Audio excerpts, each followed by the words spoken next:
The software testing. So this is like a overview about the software testing. Even though everyone know about the software testing, but still let's see. So software testing is a method basically to check whether the actual product and the expected no product is matching or not with the requirement, right? So that is our software testing. So in the software we have some requirement, we will get the some requirement from the client that this functionality we have to develop.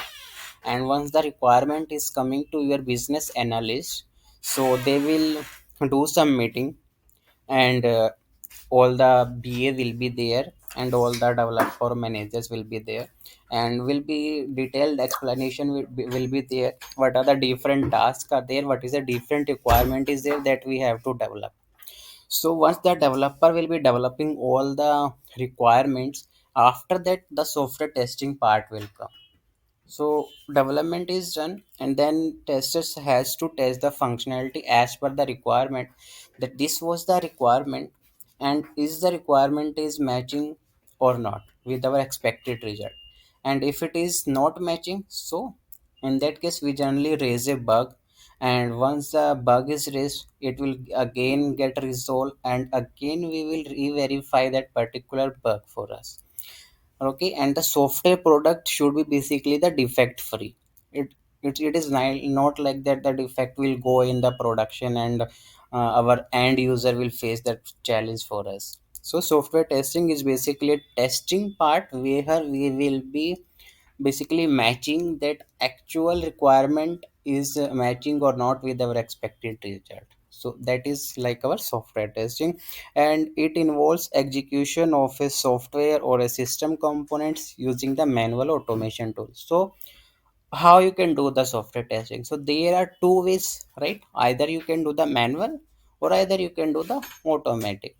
So there are basically two ways that you can achieve software testing,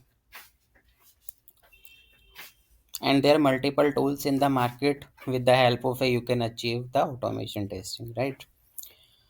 The purpose of software testing is to identify errors, gap, or missing requirement in the context to the actual requirement. So this is the same thing that is explaining that we have to basically identify the bugs. See, in the software testing, if you're working as a tester in any company or any project, if you want to show your productivity, that yes, you are working in a software testing, you are a much productive, as many as bugs you will find while doing your testing, your productivity will be shown.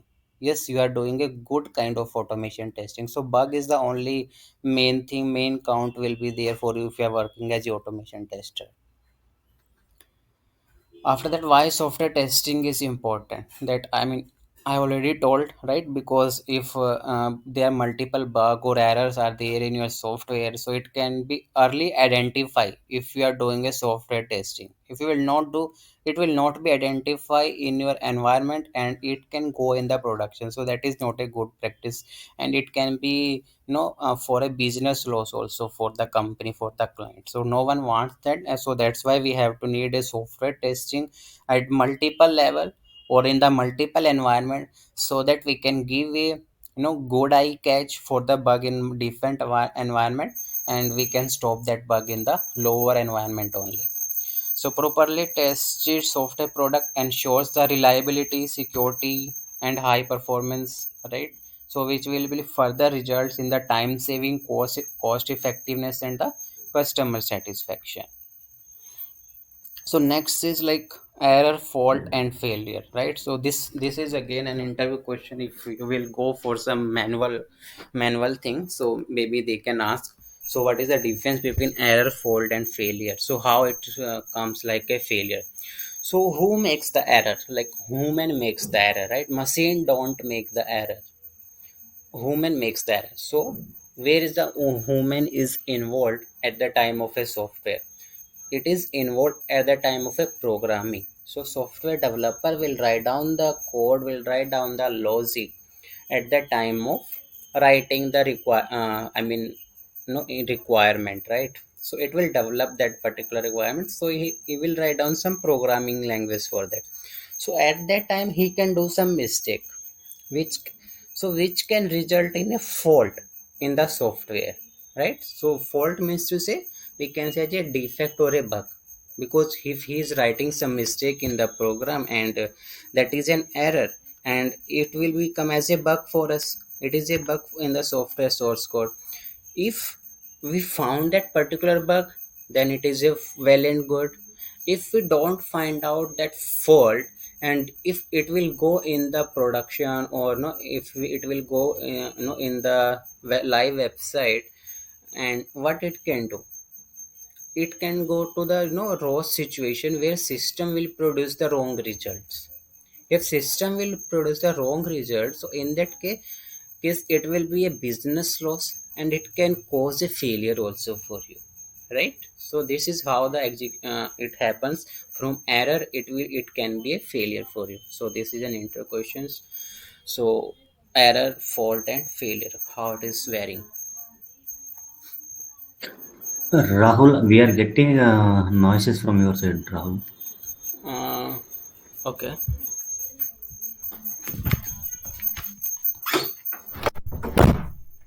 Now,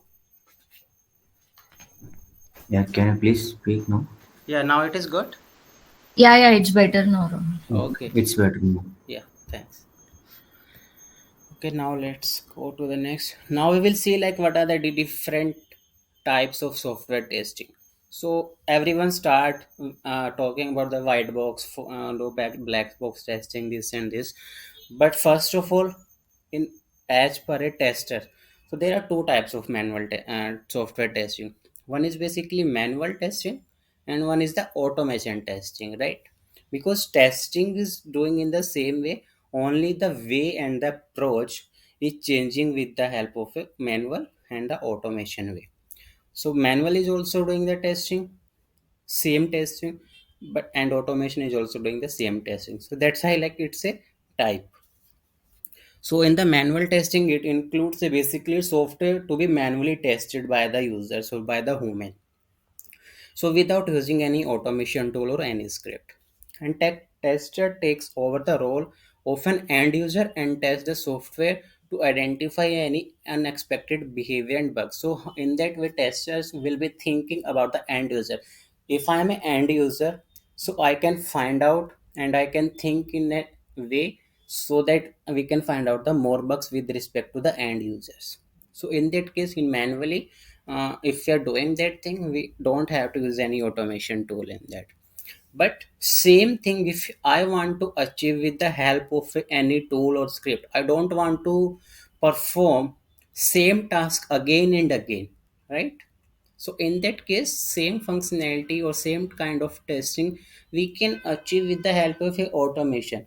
We can write down only once, and same test case we can execute hundreds times. Why do we need to execute manually by setting that hundred of time? So in that case, automation is required also, right? So in automation testing, we will be using no some script or some tools to automate the test cases, and the process involves automation of a manual tester, right?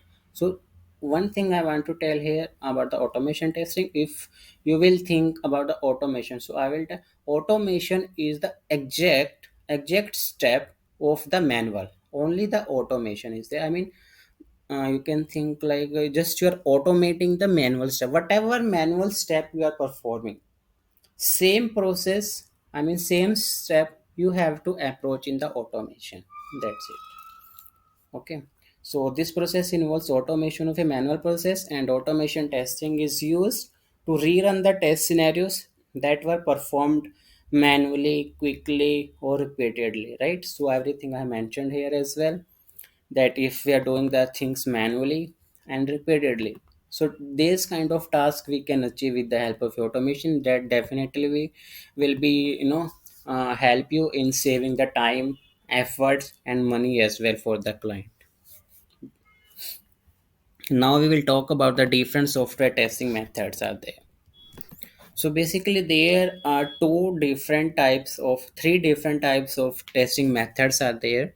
So one we called it as a black box testing. If you must hear about that, black box testing, white box testing, and one more is there, that is gray box testing. So how it is different? Now we know what is software testing, why do we know it's software testing, what are different software testing, but what are the different methods are there for our software testing, because software testing can be happen at a multiple level, right? Suppose once the developer is writing the code to develop any requirement, he also need to do some kind of testing there, right? That he has written the code properly or not for that particular requirement. That is also one kind of testing. And if it is at the level of some unknown users or unknown testers, that he don't know who has written the code and what is written behind that, and but still he has to do some kind of testing, so in that case we have given a name for that, we have given a method, that this is the method, right? So this is how the different is there at the different level. If you are doing so, this is like a methods are there. So if we talk about the white box testing, so white box testing is the detailed investigation of the internal knowledge or internal logic and structure of the code. So who will do the manual testing? So what it means is basically who is having the programming code knowledge or logic, who has written that particular requirement. So he has to do some kind of testing. So in that case, if who is having the programming knowledge behind that particular requirement has to do some testing, and if he's doing based on that, so that we call it as a white box testing.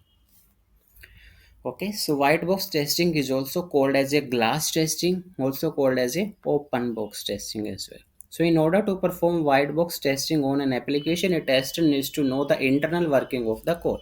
If you know the internal working of code, so it means, and you are performing the testing based on the code, because you will be write down some different and multiple test cases around that logic, right? If you know that logic, and if you are doing around that testing, so it means you are doing a white box testing. It does not matter that you are doing a functional testing or you are doing a non-functional testing, it does not matter, but type or method is basically is white box testing in that case. So we'll be go one by one categorizing the different type of testing in that. So this is about the white box testing, and mainly I will tell you test developer who is developing the requirement do the white box testing, and that kind of testing we call it as a unit level, because he will just verify one or two small scenarios in that, and if that kind of positive scenario is working for the developer, he will say that yes, I have developed the good logic, and further he will send to the testers to test it more.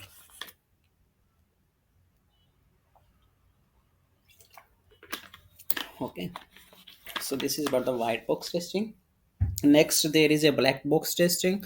So the technique of testing without having any knowledge of the interior working, because I am a tester, I'm not a developer, I don't know who has developed it, how he has developed it, but still I want to do, I have to do the testing for that particular requirement, and I don't know the logic. So what I will do, I will do the testing based on the requirement whatever it was written in the document by the business client.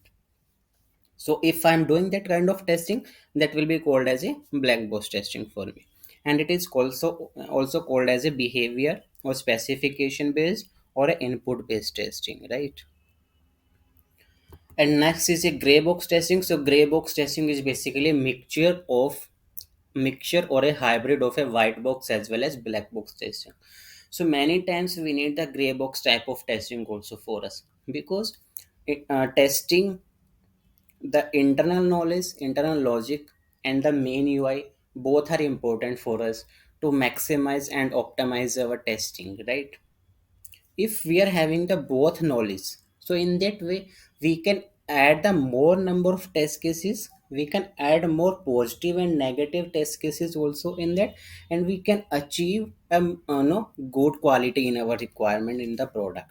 So in that way also gray box testing is there. Okay, any doubt in that? Rahul, can you please give me one real-time example for this gray box testing? See, gray box testing, I will give you an example in the real time. Like, suppose we have developed a login functionality.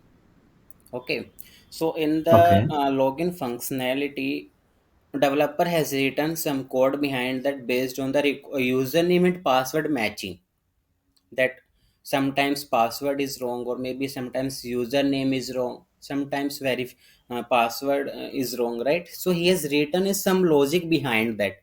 If you don't know the logic, so you will not be able to test the more scenarios in that. If you know the logic what developer has written behind the submit button, there will be username, password and submit button. If you know how the code has been written to verify the login functionality, so if you know it, you can write down the more scenario in that. You can write down more combination on the username, password and submit and internal functionality matching, because sometimes password go also with the encrypted method. If you know that encrypted method, and if it will do the testing with the help of encryption also, so it will be adding for you. Otherwise what you will do in the black box testing, you will just only write down 2 to 3 test case. You will enter correct username and password, maybe one time you will write down wrong password and the correct username, and you will do it. But internally, if you know the encryption algorithm for password, and if you will know the internal API how it is working, so in that case you can write down the more number of test cases in that based on the internal logic also. If you will do that, so you are doing the both function, both white box as well as the black box testing. Got it. Thank you. Yeah. And